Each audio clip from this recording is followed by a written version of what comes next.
Alors, parler de Ginette. Ginette, c'est la dame aux multiples facettes. Elle a énormément de casquettes différentes. Elle a été présidente du CIRTES, elle a eu un rôle important à la FOPES, elle a présidé des multiples commissions dont je ne pourrais même plus vous dire le nom. Et parmi toutes ces casquettes, eh bien, Ginette, ça a été aussi une promotrice de thèse.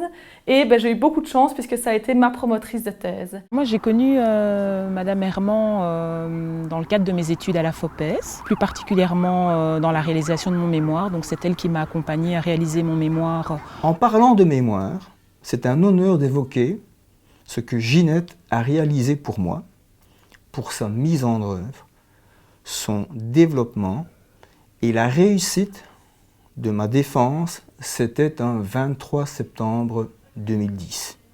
Tu sais, Ginette, je n'ai jamais été aussi heureux que ce matin-là d'avoir bien défendu mon mémoire grâce à toi. La recherche portait sur les aspects psychosociaux du chômage. Au départ, c'était une recherche que j'appréhendais un peu parce que je n'avais pas beaucoup de connaissances en psychologie sociale. Quand la recherche a été terminée, ça a été un grand honneur pour moi parce qu'elle m'a beaucoup soutenue, tant au niveau des recherches, mais aussi au niveau de la réflexion. Donc, ayant terminé, j'étais très contente d'avoir pu faire cette recherche avec elle et de l'avoir réussi haut la main. Ginette, c'est quelqu'un qui a vraiment un rôle de coach et une immense expertise.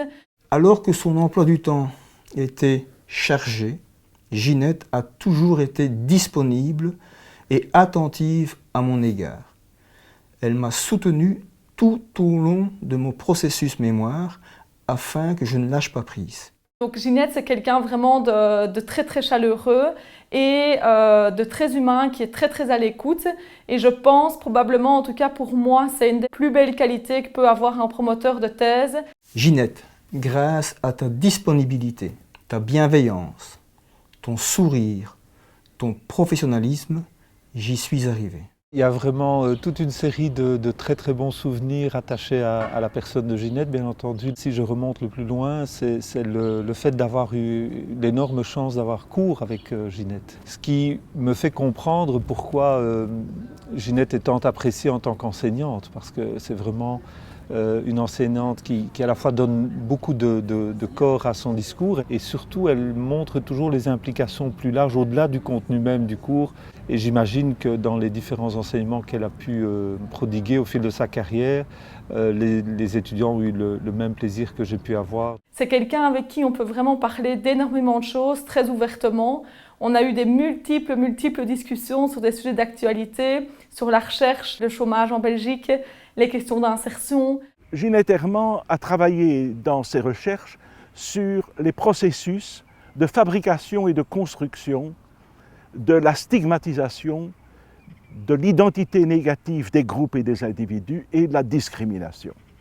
Cela concerne à la fois les individus qui sont exclus, qui sont chômeurs, mais aussi, d'une autre façon, les individus qui sont des intermédiaires sociaux dans ces processus. Ginette a été présidente du CIRTES de 2008 à 2012 et ce fut un mandat très important pour nous en tant que chercheurs et en tant qu'académiques parce qu'elle a vraiment inscrit le centre dans une ambition d'interdisciplinarité. Nous avons initié ensemble les midis du CIRTES dans lesquels les jeunes chercheurs viennent présenter leurs travaux et l'idée était de leur proposer une critique constructive et bienveillante. Et c'est vraiment dans ce travail-là avec elle que j'ai vu qu'elle avait un réel souci de transmettre son savoir disciplinaire, sa rigueur au niveau méthodologique et en fait elle applique ce souci surtout en expliquant sa propre discipline et sa propre méthode. Elle nous a vraiment tous fait beaucoup avancer sur ces questions-là, qui sont parfois un peu laissées de côté parce que c'est la cuisine de chaque chercheur et que c'est souvent peu formalisé. Et elle a vraiment mis au centre de ces midis les questions méthodologiques. Le travail scientifique et d'enquête de Ginette Herman, à la fois empirique et théorique, s'enracine aussi au cœur de sa pertinence sociale.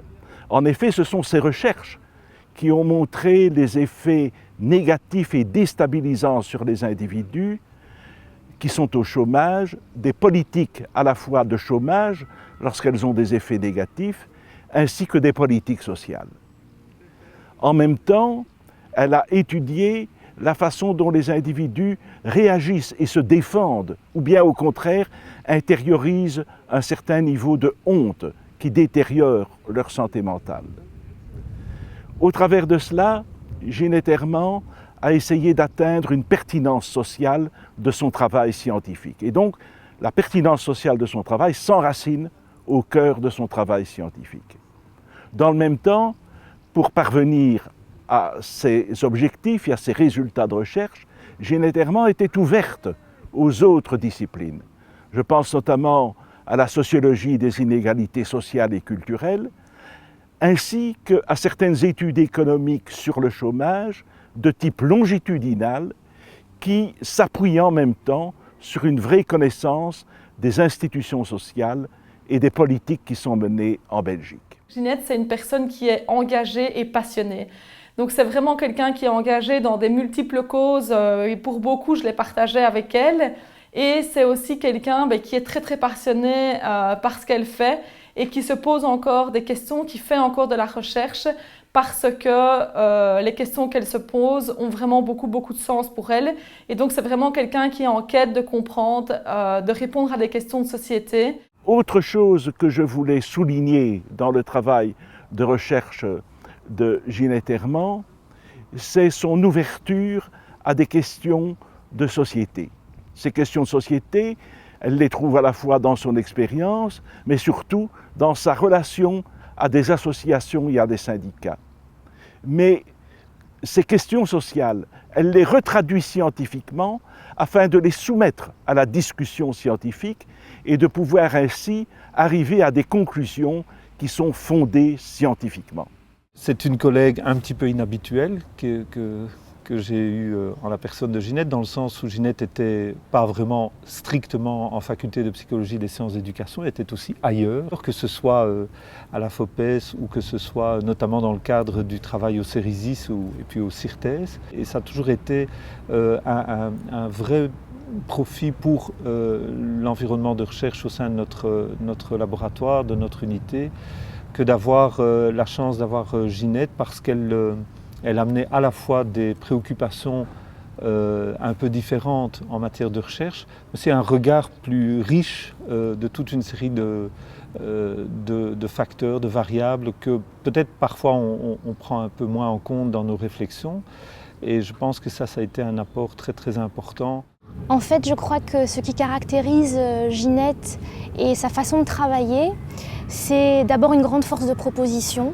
Elle cherche des solutions, elle innove, elle a une grande imagination scientifique et je crois que ça c'est une très grande qualité. C'est aussi quelqu'un qui a une grande générosité, donc voilà, dans son souci de transmission déjà, mais aussi dans son accompagnement au quotidien des jeunes chercheurs et qu'elle poursuit sur du long terme, elle est là et elle est très présente. Ce qui est à la fois une qualité évidemment sur le plan scientifique mais aussi sur le plan humain. Moi je voudrais parler de Ginette sur le plan relationnel. Ginette et les relations humaines, ça c'est vraiment quelque chose. Je la connais depuis longtemps, nous sommes amis depuis 40 ans, nous travaillons dans la même équipe. Alors ça m'a donné l'occasion, la possibilité de connaître notamment Ginette sur le plan familial. Ginette et la famille, c'est d'abord et avant tout un partnership de 40 ans également avec son mari, Bruno Vinicas. À deux, ils forment un couple solide et réussi qui est à la tête d'une grande maison. C'est une maison ouverte qui foisonne d'activités humaines et sociales. Dans cette maison, on va d'abord rencontrer les enfants de Bruno et Ginette, et puis aussi leurs conjoints et aussi leurs enfants nés récemment. On va rencontrer aussi une multitude de jeunes gens qui sont accueillis chez Ginette et Bruno comme les enfants de la maison, et qui sont de toutes les cultures, de toutes les couleurs. Et ils participent à cette vie familiale, ils sont comme les enfants de la maison, et ils vont recevoir dans cette maison de l'amour, de l'affection, de l'aide pratique pour n'importe quelle question matérielle. Ils vont recevoir aussi une éducation, des modèles, une formation politique, une formation à la réflexion critique, une formation qui va les sensibiliser intuitivement à la science. Ça, c'est la vie familiale de Ginette. Et si vous passez par cette grande maison, vous allez être étonné de l'atmosphère qui règne, de l'ouverture, de la richesse. Et vous pourrez voir qu'il s'y passe un événement à peu près chaque jour. J'ai une immense gratitude que je voudrais exprimer. Merci Ginette, et c'est un plaisir d'avoir pu faire ce bout de chemin depuis l'état d'étudiant jusqu'à la condition de collègue, ce bout de chemin avec toi. Merci beaucoup à toi. Je conclurai d'un seul mot. Ginette, bonne chance pour ton futur travail de scientifique dans l'Emerita.